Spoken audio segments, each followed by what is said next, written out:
اظہار، ایکسپریشن۔ تخلیقی فنکار کے ذہن میں جو خیالات، تصورات، مشاہدات یا یادیں ہوتی ہیں، فنکارانہ اسلوب میں ان کا بیان کر دینا اصطلاح میں اظہار کہلاتا ہے۔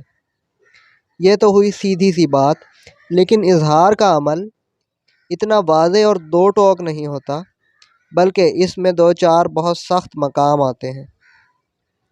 اظہار تخلیقی عمل کا ثمر ہے، لیکن تخلیقی عمل بذات خود بے حد پیچیدہ بلکہ خاصا پراسرار ہے۔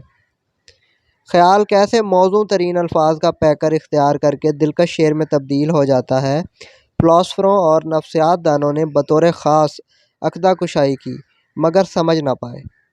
خود تخلیق کار بھی اس عمل کو شعوری طور پر سمجھ نہیں پاتا کہ کیسے شعر نازل ہوتا ہے۔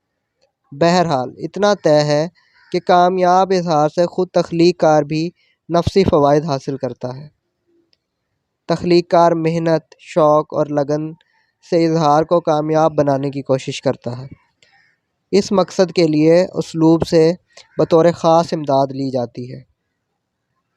غالب کا یہ شعر اظہار میں رکاوٹوں کی طرف اشارہ کرتا ہے۔ بقدر شوق نہیں ظرف تنگنائے غزل،